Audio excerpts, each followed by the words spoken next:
All right, what is good, ladies and gentlemen? It is the Master Reviewer back again with another review, and today we are doing a review for Clone High Season 3, or I guess you could also consider it Season 2 of the reboot series. So yeah, I did end up finishing to rewatch it, and so yeah, my schedule is getting much better now. Like, I'm in the third week of university. I'm starting to get a handle on like when are the best times to watch stuff and when to study and stuff. So I'm starting to get the hang of it, which is very good. So yeah, I did finish watching the show, basically, finished rewatching it. So yeah, we are going to get into the review now for the final season, and so let's just get into it. Starting off with the plot, and the plot is pretty much just like the same as last season. It feels like this rebooted series, it has much more of a focus on like the characters and their relationships, much more than it felt like in the original series, where it was very much like base level, shallow, just like Joan likes Abe, Abe likes Cleo and like JFK are dating and whatever, and then Gandhi is there with like whatever he's doing. And in this series, it feels like they focus way too much on these just relationships I just do not really care about. It feels like every single character is just getting with it, like every other. It's like they're trying to come up with every single possible combination of a couple in the show, where it's like, yeah, at some point you have JFK is with Harriet Tubman, and then you have Harriet gets with Confucius, and then Confucius gets with Joan, and then Joan is with JFK for a bit and stuff. So it's like, I'm also kind of like speaking about the season one of, I guess season two and season three as a collective whole, because to be honest, like I don't really think it was, maybe I should have just done the review for both seasons together, but this is how we ended up doing things. So, but yeah, the two seasons are pretty much like, they're very similar to each other. So the plot of this season, I'm going to give it like I don't know, I'll give it like I'll be generous, I'll give it a 5. I'll say it's not good or bad, because like it's not like terrible to watch, but it's still just like the episodes are not very interesting. You have like this season specifically, I guess they do add Mary into the cast, like Bloody Mary, where she was like in the one gag in like season 2 of the show, where it's like Frida and Cleo, not Cleo, Frida and Harriet and Joan have the sleepover, and then they end up summoning Bloody Mary, and then they have like a whole arc of this season where Abe starts dating Bloody Mary, and yeah, let's hear what else. There's, yeah, I don't know, the episodes are, you have one where Joan is trying to win back her friends by like having a party. You have one where the entire school like turns into a religious school. You have one where Abe is trying to lose his virginity to Bloody Mary and stuff. It's all just like not the most interesting plots. Definitely, I do think just the show works much better in its first season, where you just had like these very, it focused a lot more on the comedy, and this feels like they're trying to focus too much on the character relationships. And so overall, I do think, yeah, I'm going to speak about the characters now a bit. I'm not going to get too in depth, because I think the next video I will do the character ranking for the show as a whole. But I will say this, I do actually kind of appreciate more so that they're trying to give like JFK a character arc, where I didn't really mention in the last review for season 2, but he's trying to like make it so that like his personality is not just based on banging people. So I do appreciate that they're kind of trying to give him some character growth, where it feels like every other character in the show just has no growth at all. Like Joan, it feels like nothing changed about her. I guess maybe she has like more friends compared to how she was in the first season. Abe is still not really any different. Cleo, Frida, Confucius, Harriet, none of them feel like they've grown that much as characters overall. So this season, I guess the only new characters are, I guess you could say, Mary and Toussaint, who I don't care for either of them really. Scudworth is still good, I guess, fine, not as good as I felt like in previous seasons, but I don't know, he doesn't have as many comedic bits in this season as I felt. Well, he had some, like Mr. Bulletron as well. Like he had some, like there was the episode where they go to get all the burritos so that they could save money to later on use the money that they saved in order to buy Colonial Island. So, you know, they're not terrible, but still, overall the characters, I don't really care for them too much, and to be honest, I'm going to give them I don't know, I'm going to go with like a 4.5, not good. I just don't really care for these characters that much, to be honest. Like the show, once again, the show, it feels like it was strongest in season 1. To be honest, when I originally watched this show, I actually liked the rebooted seasons better. I don't know why, like, but for some reason when I first watched this show like a few years ago, I guess like season 1, I really just I thought it was very overrated. So I guess going into season 2 with like lower expectations, maybe I liked it better. But now on rewatch, like I still think that like the rebooted seasons, not season 2 specifically, but on rewatch, I do kind of like more so the comedic style of season 1 compared to the more serious tone of season 2 and 3. So yeah, so characters I'm going to give a 4.5, not good. In terms of the settings, once again, it's just like, I don't know, they go to a log cabin in this season, they go to a graveyard. None of it is great. Even the Clone High, like the high school, you don't really see, it doesn't feel that prominent or anything. And Colony Island also, it's like not, it's not bad, but I don't know, I just didn't really care for any of the settings. So I'm going to say, the settings as a whole, I'm going to say they're like, I'm just going to give it a 4. I'm going to say that they're bad, like collectively as a whole, the settings. So yeah.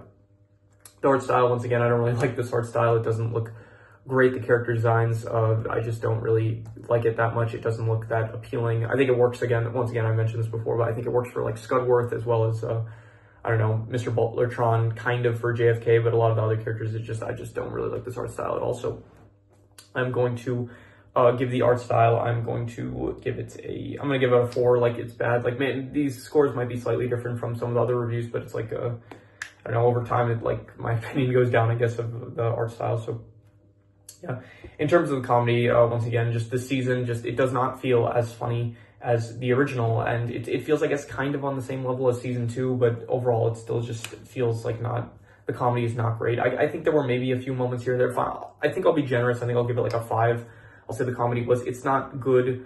I wouldn't call it bad though, so I'm just gonna give it a 5. Like there were like some bits here and there that I found like kind of clever, but yeah, the comedy, I'm just gonna give it a 5. In terms of the drama, I'm gonna rate this like really harshly. I thought that all the drama, it is just, I'm gonna say like a 2 out of 10. It's terrible. I really just do not care for the drama in this show. It all stems around just these relationships that they keep changing back and forth. It's like, oh, Frida breaks up with Cleo, or Abe and Joan, they're not getting together, or Joan wants to break up with Confucius or something, or I don't know, of the whole the friendship between Harriet and Joan, and it's just all just this relationship, high school baseline relationship drama that I just don't care for, and it's like I'm just saying, okay, they got together, they're gonna probably end up breaking up, and they do end up breaking up and stuff, and it's just not great at all, the drama. Also, I didn't mention this, I should have mentioned this towards the plot. This show is like the example, I talked about this kind of with Inside Job, where I thought Inside Job was a good example of like, there's 2 types of endings with cliffhangers. You have like cliffhangers where it's like Inside Job, it's like a cliffhanger ending, but it's still like it resolves some plots and like ties up some stuff, which I thought was like, okay, it's good because you tie up the plot lines that had to do with Ron and stuff, and you don't end up so it's like, yeah, there's still some questions, but you still had an ending. This is an example of a show where it's like it ends on a cliffhanger and there's just no resolution. Like it's like it ends with basically Joan saying to Abe, like she starts the sentence by saying "I love," and then Confucius like shows up in the shot, and so it's like, and then the missile's about to hit the island, and then it's just like the season ends and the show got canceled. Like there's not going to be another season, so. I don't know, who knows, maybe in like another 20 years they'll decide to renew the show for one final season to just wrap up all the plot points, but yeah. So this is an example of that style where it's like you have the actual like full-on just cliffhanger ending and not like where like nothing got tied up. There were no plots that got tied up, which is not, so it's like Inside Job did a better job because the Inside Job, yes, it got canceled, but at least it got canceled in a way where it's like, okay, you wrap some stuff up with the Ron stuff, and it's like there was definitely potential for more stuff, and they did set up a lot of stuff to be had, but it's like it's still like a fine ending. It's like not like they cut to black when it's like there was still the plot going on. So yeah, this is just the ending for this was just not good, really. That's not a category, but it's just something I guess I could have considered an extra note, but I just mentioned it there. So yeah, in terms of the worst thing, I think the worst thing, I'm just going to reuse the worst score, which is the drama. I think in the last video I did for the season 2 review, I said that the worst thing was the fact that Gandhi is not here. I didn't really notice it that much in the season. Like at this point, I'm like, okay, Gandhi's not here, and I knew that he wasn't going to be here because it's a rewatch for me. But like in the first season, like the contrast from season 1 to 2, it's like, okay, you do miss Gandhi, but then once you get to season 3, it's like, okay, you're aware that Gandhi's not going to be in here, so it's like I'm not really thinking about him as much.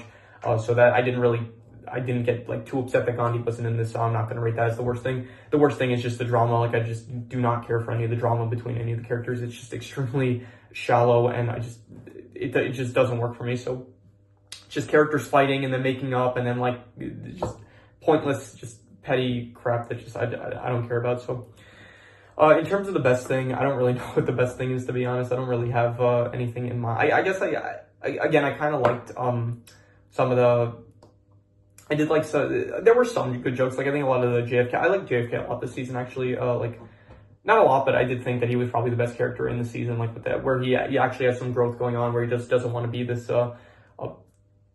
this character that's like everyone just views him as a guy that's like horny all the time and wanting to like sleep with women. So I do think that it was nice that they actually gave him some character growth, which was more than any other character really got. So maybe I'll say that the best thing is that yeah, I'll just say like JFK's character in the season as a whole. I would say I'd give it like I'll go with like a 5 to a 5.5. I'll be generous. I'll say like a 5.5. So yeah, 5.5 for, I guess, JFK's character this season.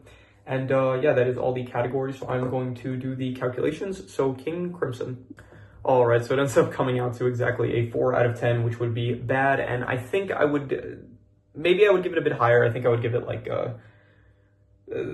I think I would probably give it like the same. I think in the last review I did for season 2, I think I gave it like I think I gave it like a 5, more so leaning on the bad side, like so between a 4.5 and a 5. And I think I would probably, I think I'm going to be a bit harsher with this one because, you know, the ending was just not great. And like the fact that it left out on this like cliffhanger and we're not going to know what happens afterward, that just really puts a sour taste in the mouth, I guess. So I'm going to say that it was, I'm going to say just a 4.5. It was not good, really.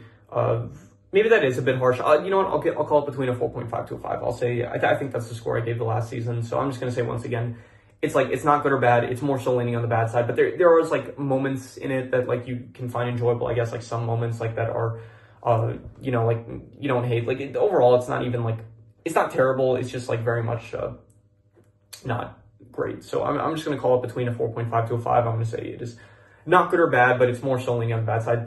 It's pretty much like very similar to the last season, I'll say. So yeah, overall, I would give the show, this is the, I think this is the first instance where I finish a season by season review for a show, because up until this point, the only things I did that were season by season were Severance, which is ongoing, The Bear, which is ongoing, I think Dune Prophecy, because that is supposed to get another season, so I labeled the review as season 1, and then The Apothecary Diaries. So everything has been ongoing. This is the only thing so far that I did season to season, but this is done. So I think, yeah.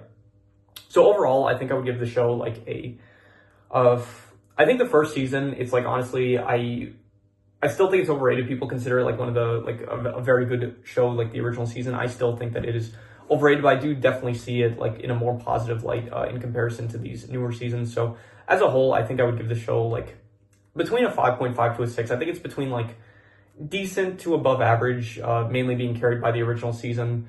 And yeah, so I'm just going to give it that. I think I would give the show overall a 5.5 to a 6. I think it is between decent and above average.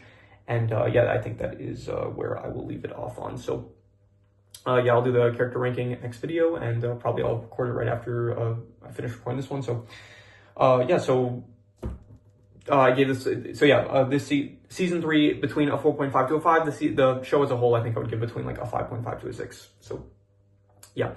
So yeah, that is pretty much all there's to it. So if you have any recommendations, any shows, movies, video game stories, anime, web series, anything that you want me to review, leave it in the comments and I will maybe possibly check it out. But with that said, that is pretty much all there is to it. So let's leave it at that.